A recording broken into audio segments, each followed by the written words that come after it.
观众朋友们好，这里是大时局，我是林晴。这一次连房子都不保值了，北京房价跌破5万一平，这可不是郊区，是北京。10年前有人说中国房价只涨不跌，现在他们沉默了，因为房价不但跌了，还跌出了声音。有人一夜之间身价蒸发300万，还得每月咬牙供房。有人把房子挂了1年，却连一通问价的电话都没有。更有人叹，我以为我买的是资产，结果是枷锁。而就在你以为再撑会好的时候，地方政府也撑不下去了。9兆债券全国发光，结果60%都用来还旧债。简单讲，整个中国地方财政现在靠借新还旧在苟延残喘。这不是什么财技操作，这是把国家财政玩成了信用卡分期。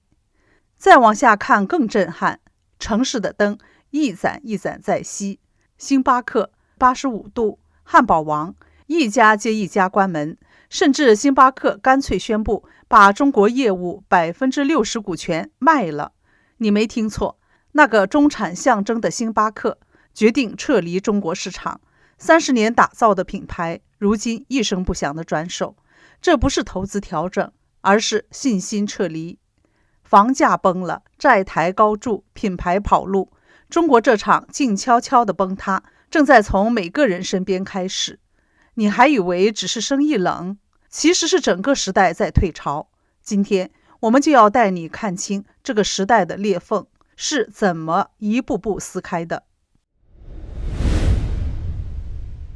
曾经北京的房子有多神？有人说北京的房价是不会跌的神话，只涨不跌，说的那叫一个笃定，像说太阳会从东边升起一样。可如今2025年10月，北京的房屋成交均价已经跌到每平米42500元人民币，比2022年初直接蒸发了近35%的价值。别看官方数据还在维稳，但只要你手上真的有一套房，特别是在北京，你大概比谁都清楚，这价格真的是跌出了声音。当年北京房价贵得吓人，很多人买不起主城区的，就把希望寄托在周边地区，燕郊、大厂、大兴新国际机场附近一夜爆红，热钱一涌而上，仿佛那是未来的曼哈顿。现在回头看，这些房子基本都成了资产黑洞，房卖不出去，租不出去，有些人甚至连房租都不敢提。这不是投资，是被套牢，是活生生的房产困兽斗。令人心酸的是，北京的房子不只是房子，它是身份的象征，是中国城市金字塔尖上的资产载体。当房价一路下跌的时候，这不只是个数字变化，它动摇的是中产的信仰。你以为你有一套房，身家几百万，现在一看瞬间腰斩，一夜回到了买房前，甚至还背着一屁股贷款。你知道最可怕的是什么吗？不是你卖不掉，是你还得继续供房，看着自己的资产天天缩水，却什么都做不了。这场从2023年开始的房价下跌浪潮，不只是北京，它是一整个时代的镜子。那句中国楼市是根基的玩笑话，现在听起来一点都不好笑。更让人焦虑的是，房价一跌，连带整个消费市场都变冷了。人们不买车，不换电器，不旅游，因为感觉自己穷了，这叫财富效应消失。你看着投资的那套房价值持续缩水，账面上的财富不断蒸发，你还会开心的去买新 iPhone 吗？大概率是不会了。那现在怎么办？很多人说北京房价要止跌，得重新建立赚钱效应，意思就是得让人重新觉得买房是会赚的，房子是资产，是能涨的，信心才会回来。但问题来了，如果不涨，这信心要怎么凭空建立呢？这就像是一场信任危机，没有利润的投资，谁还想买单？北京房价跌破5万只是表象，真正破的是房子等于安全感的共识。这场房市洗牌，洗的不是投资客，而是一整代人对未来的预期。问题是，当房子不再是避风港，人们还有什么能扛得住风浪？房价跌了，财富缩水，但这还只是个人层面的焦虑。接下来我们看到的是整个城市、整个地方财政入不敷出，一场看不见硝烟的负债潮正在悄悄上演。根据官方统计，今年1月到10月，中国地方政府一共发行了 9.1 兆元的债券，创下历史同期新高。但重点来了，这么多钱里面60%，也就是超过 5.6 兆元是用来干嘛的？不是盖高铁，不是建学校，而是还旧债。简单来说，地方政府现在玩的是借新还旧这一套，是不是有点耳熟？对，就是你我身边常见的信用卡最低还款加分期模式，只不过政府玩的大，动辄就是几千亿上兆。为什么要这样搞？因为房地产不行了，土地卖不动了，最主要的财源土地出让金大减，地方政府就像断了现金流的公司，账还是要还，项目还得跑，可钱从哪来？答案还是靠发行债券，靠借。今年1到10月，新增地方政府债券大约发了 4.7 兆元，再融资债券发了 4.4 兆元，年增幅高达 58%。再融资债是干嘛用的？就是专门用来还旧债的。核心逻辑就是，你上次借我的那笔，我这次再借一笔还你，先拖着再说。而且还不止这些，地方政府还发了 1.25 兆元的特殊新增专项债券，说是用来清偿拖欠企业的款项，化解隐性债务。加起来，再融资债加特殊债，总共 5.65 兆元，在整体发债中占比 62%。意思很清楚，地方发债60%都不是投资未来，而是填老坑。他当然知道地方债务压力爆表，所以上个月当局还特别批准额外再发5000亿元债券，其中3000亿是直接拿来补财力、还债、补缺口，剩下的2000亿则是支持经济大省搞点项目，多少拉拉投资。直白的说就是，我知道你们快撑不下去了，这里再给你们点钱周转一下，但记得表面上还是要搞建设啊。其实这里的真实逻辑就是，地方政府的债越借越多，怎么办？那就是借更多的钱来还。那这样是不是永远还不清了？理论上是这样，但实际上是能拖一天是一天。这样下去不会爆雷吗？其实已经在爆了，只是用再融资的方式把爆雷的声音压低一点。其实借新还旧不一定是坏事，关键在于后面有没有现金流支撑，有没有增长做支撑。但现在看来，房地产冷清，消费低迷，地方收入疲弱，靠什么来补窟窿？一边是城市负债压力越来越重，另一边是基层老百姓感受不到实质利好，这样的财政结构到底能撑多久？因此这不是单靠多借点钱就能解决的事。朋友，你怎么看地方政府这种借新还旧的财政操作呢？请留言谈谈你的观察。地方政府在借新还旧，普通人又能怎么过日子？你会惊讶地发现，在钱包吃紧的时代里，年轻人也开启了自己的逆向理财。买房太贵，那就买车，哪怕是烂尾的也行。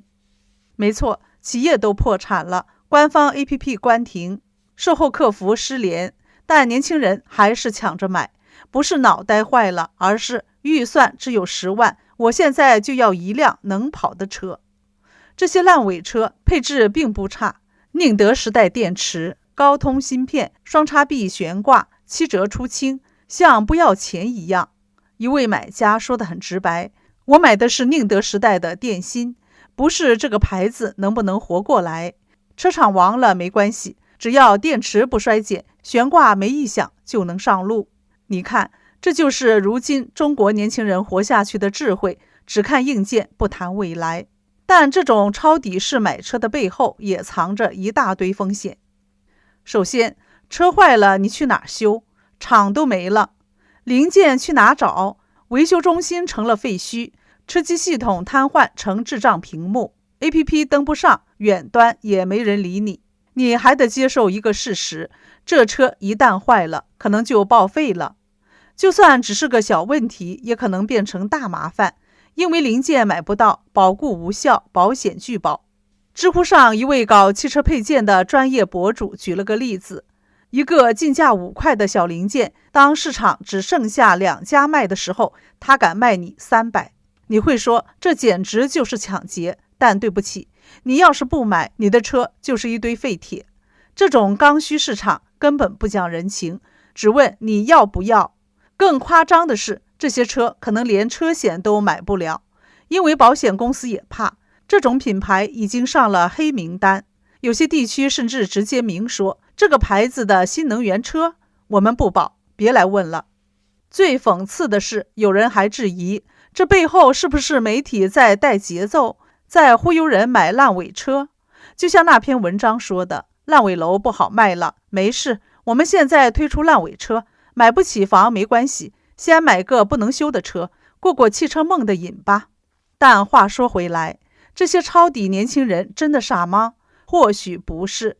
当你预算只有10万，生活在一个万物皆涨、薪资不动的时代，你还能怎么选？他们知道这车有风险，知道将来可能修不起，知道它可能开不了几年就成为摆设，但他们说得很诚实，我没办法考虑那么大的盘子，我只是需要一辆车，现在就要。所以与其说这是现在年轻人的新时尚，不如更准确地说是时代焦虑的缩影。一边是年轻人为了够用而冲进烂尾车停车场，另一边是城市里一间又一间熟悉的门店悄悄关门，不再只是消费降级，而是整个线下生活方式在慢慢熄灯。